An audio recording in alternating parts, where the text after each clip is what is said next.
When I think about algorithms for trees and graphs, BFS and DFS usually come to mind.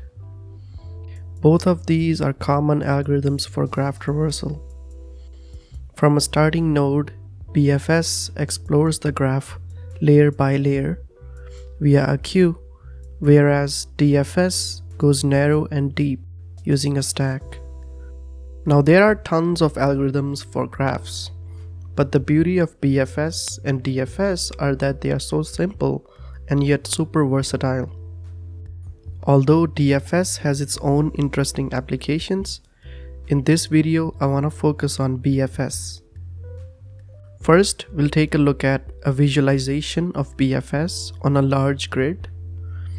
Then, I'll walk you guys through some of the applications of BFS and how they can all be evolved from a simple code template with small code changes. Then, I'll also show you a common mistake that at least I have made in the past regarding the visit order. Hopefully you learned something new, and let's dive in. Here we have a large graph and we start a BFS run from the center. The yellow nodes are what's currently in the queue, and that's known as the frontier.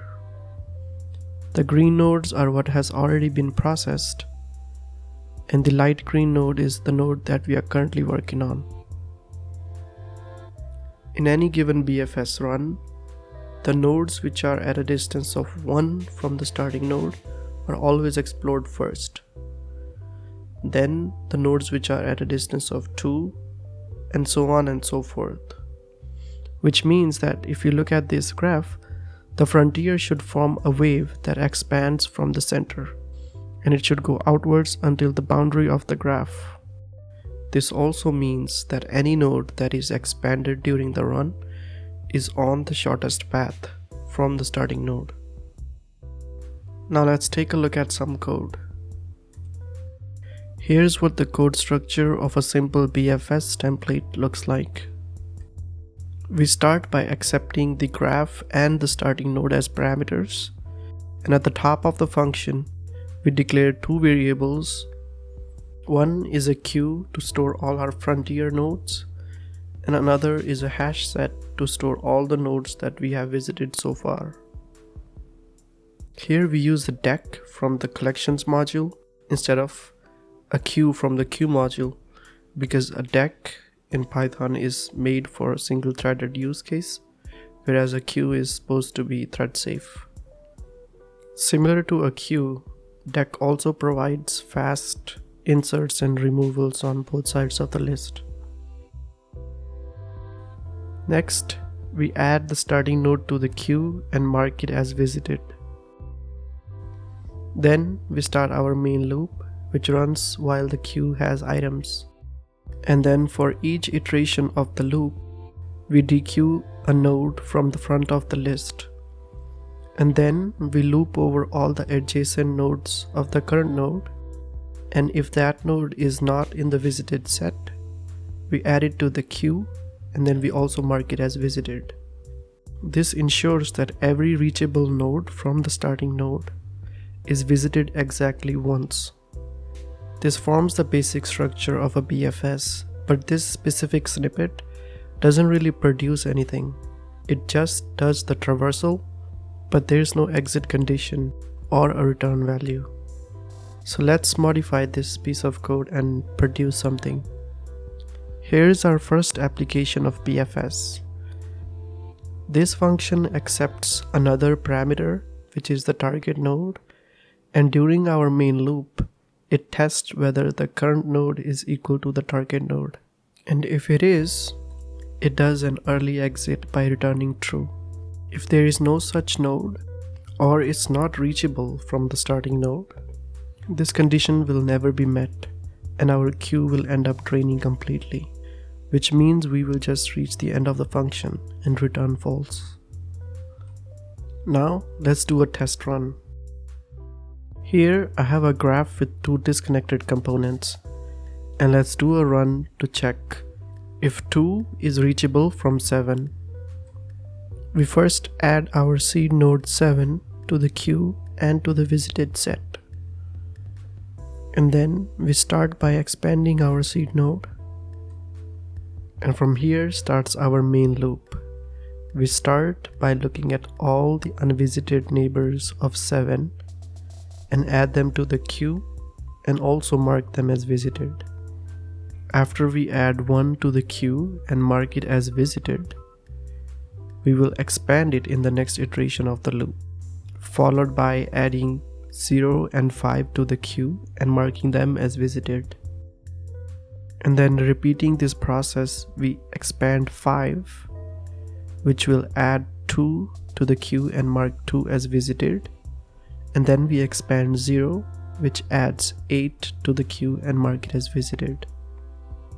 Now in the next iteration of the loop, we expand 2, which means our current node 2 is equal to the target, which was our exit condition, and then we return true. Now let's do another run where we can't reach the target node. Testing for reachability of node 0 from the node 4.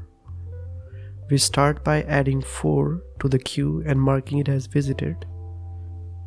And then in the first iteration of our main loop, we add all unvisited neighbors to the queue and we mark them as visited, which is 6 and 3. And for both 6 and 3, we notice that there are no more unvisited neighbors that we can add to the queue. So our main loop ends and we end up returning false. Next, let's take a look at a very common use case of BFS, which is finding the shortest path from one node to another. The distance in this case is measured in number of edges, not the edge weights. Here I've added a couple things to the reachability code. The first thing I added is the parents dictionary. During the BFS run, at any given node, we want to be able to know which way we came from. So whenever we are expanding the current node and looking at its neighbors, we store for each of those neighbors the current node in this dictionary. And later on in this function, we use this dictionary to build a path from the starting node to the target node.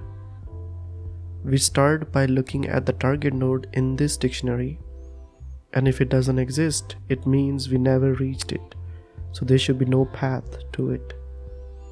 And if it does exist, we just need to walk back from that target list up the chain all the way to the starting node.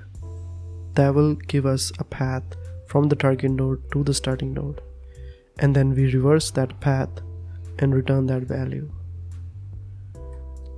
Let's do a test run for this. Here I have another graph, and let's try to find the shortest path from 0 to 6. We'll also track the parents dictionary. Just like before, we start by expanding the starting node. From there, we queue all its neighbors 1, 2, and 3, and we add each of these to the parents dictionary with the current node as the value. And now from the queued nodes 1, 2, and 3, we expand 1 and add 4 to the queue. We also set 4 as a key in the parents dictionary with current node 1 as the value.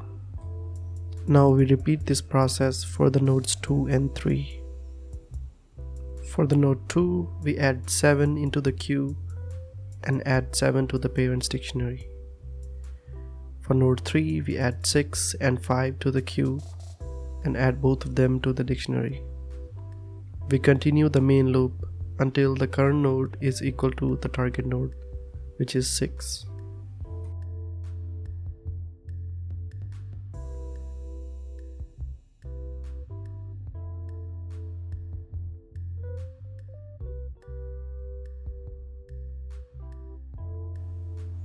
Now let's reconstruct the path from 0 to 6.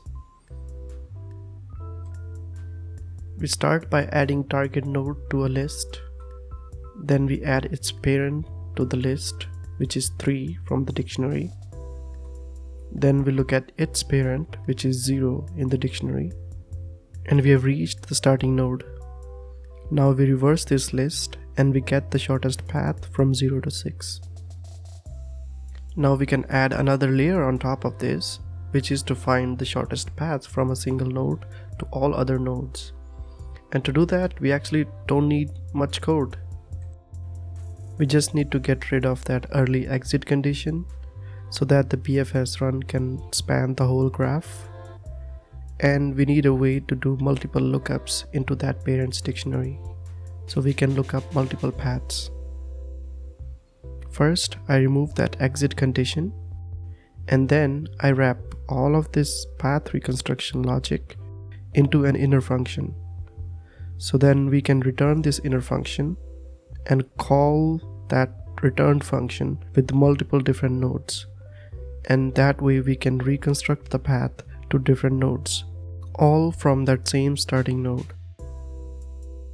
Now let's speed through this BFS run because it's the same as the last one, except this spans the whole graph.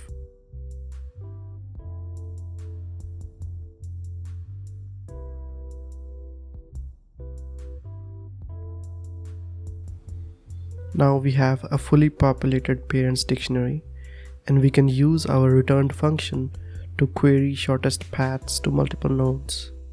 We can reconstruct the path to the node 8 by walking up the parent's chain. We first add the target node 8, go to the parent, which is 5, go to the parent of 5, which is 3, and then go to the parent of 3, which is 0. Now we have our full path in a reverse, so we reverse the list. Let's try getting the path to the node 7. We start by adding the node 7 to the list, walk up to the parent's chain, which is 2, and then go to 2 and look at its parent, which is 0. Reversing this gives us the shortest path.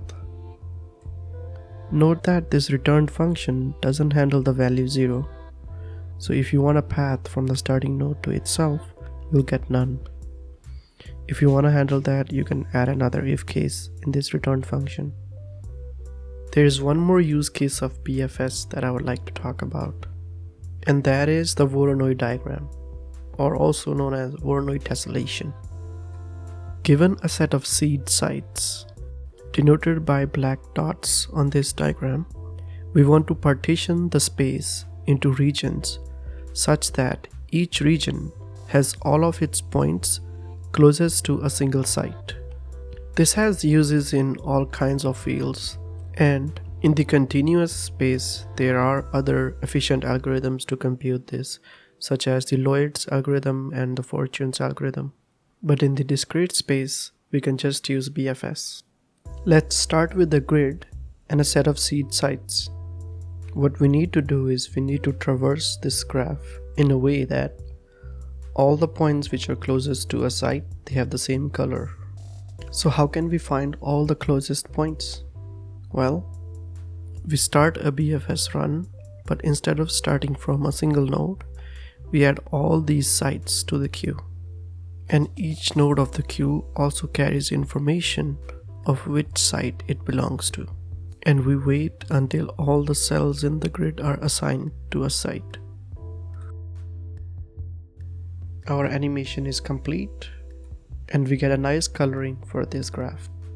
I won't go over the code for this, but feel free to pause the video and take a look by yourself.